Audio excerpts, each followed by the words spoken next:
नमस्कार. मराठी मार्केट गुरु या चॅनलमध्ये मी आपलं स्वागत करतो. हा आपला नवीन चॅनल आहे.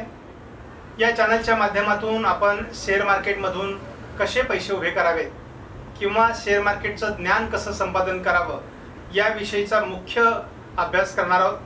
तर दुसरा, आयुष्यामध्ये आपण फायनान्स रिलेटेड फारशा गोष्टी आपल्याला शालेय अभ्यासक्रमात शिकवल्या जात नाहीत. त्यामुळे आपलं घरगुती जे कौटुंबिक आर्थिक वेळापत्रक आहे किंवा आर्थिक नियोजन आहे हे आपल्याला योग्य पद्धतीने कसं करता येईल आणि आपल्याला उत्पन्नाचे स्रोत कसे वाढवता येतील आणि ते खात्रीलायक कसे असतील हे आपल्याला या चॅनलच्या माध्यमातून शिकायचं आहे. आपल्याला सुरुवातीला नेमकी शेअर मार्केट म्हणजे काय आणि या शेअर मार्केटमध्ये कोणकोणत्या बाबी महत्त्वाच्या आहेत या विषयावर आपण आजचा व्हिडिओ घेणार आहोत. शेअर मार्केट म्हणजे शासनमान्य किंवा सरकारी उत्पन्नाची किंवा व्यवसायाची संधी आहे. कारण शेअर मार्केटमध्ये पैसा गुंतवणं ही तशी रिस्क नाही. तर योग्य पद्धतीने योग्य व्यक्तीच्या मार्गदर्शनाखाली आपण जर इन्व्हेस्टमेंट केली तर शेअर मार्केटमध्ये पैसा मोठा होण्यासाठी एक सुवर्ण संधी असते. फक्त आपण त्या ठिकाणी अभ्यासपूर्ण काम केलं पाहिजे.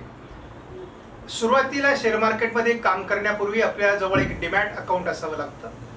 आपलं स्वतःचा ईमेल आय डी असावा लागतो. आपला स्वतःचा फोन नंबर असावा लागतो. आपल्याकडे असलेले संपूर्ण पॅन कार्ड, आधार कार्ड या संपूर्ण डॉक्युमेंटची त्या ठिकाणी आवश्यकता पडते. आपल्याकडे डीमॅट अकाउंट असेल तर त्या डीमॅट अकाउंटमध्ये कोणतं डीमॅट अकाउंट आहे हेही महत्त्वाचं आहे.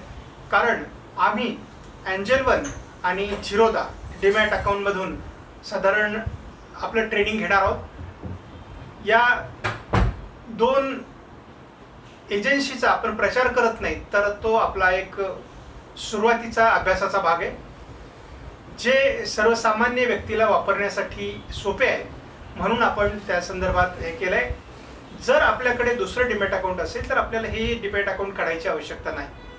आपण कोणालाही आपल्या माध्यमातून डीमॅट अकाउंट काढण्याची रिक्वेस्ट करणार नाही कारण त्याची आवश्यकता नाही. आपल्याला फक्त शेअर मार्केट शिकायचं आहे आणि शेअर मार्केट शिकताना आपला पैसा वाया जाणार नाही, डुबणार नाही याची काळजी घ्यायची आहे. आणि आपला 1 रुपयाचा 2 रुपये आपल्याला कसा करता येईल यावर आपल्याला अभ्यास करायचा आहे. एक रुपयाचा 2 रुपये सुरक्षित पद्धतीने करण्याकरता आपल्याला स्टॉकमध्ये आपल्याला इन्व्हेस्टमेंट करावी लागेल. म्हणजे शेअरमध्ये इन्व्हेस्टमेंट करावी लागेल. आणि शेअर म्हणजे एखाद्या कंपनीचा तो भाग असतो किंवा भाग भांडवल आपण त्याला म्हणतो. त्यामुळे हे शेअर घेतल्यानंतर आपण एखाद्या कंपनीचे भागधारक होतो आणि त्या कंपनीचं होणारं उत्पन्न त्याचा आपल्याला डिव्हिडंड सुद्धा मिळतो. तर त्या कंपनीने केलेली ग्रोथनुसार त्या शेअरचा भाव वाढतो आणि वाढलेल्या भावानुसार आपल्या शेअरची किंमत वाढल्यामुळे आपल्याला आर्थिक फायदा होतो. त्यामुळे सर्वात सुरक्षित पद्धत म्हणजे स्टॉकमधील इन्व्हेस्टमेंट. आणि स्टॉकमधील इन्व्हेस्टमेंटमध्ये आपल्याला रिस्क कमी असते. फक्त त्यामध्ये एंट्री कधी करायची आणि एक्झिट कधी करायची, तो किती कालावधीसाठी आपल्याला खरेदी करावा या बाबी समजून घेण्यासाठी आपण या चॅनलचा उपयोग करणार आहोत. आपणास व्हिडिओबद्दल माहिती महत्त्वपूर्ण वाटल्यास लाईक करा, शेअर करा, चॅनलला सबस्क्राईब करा. धन्यवाद. जय हिंद, जय महाराष्ट्र.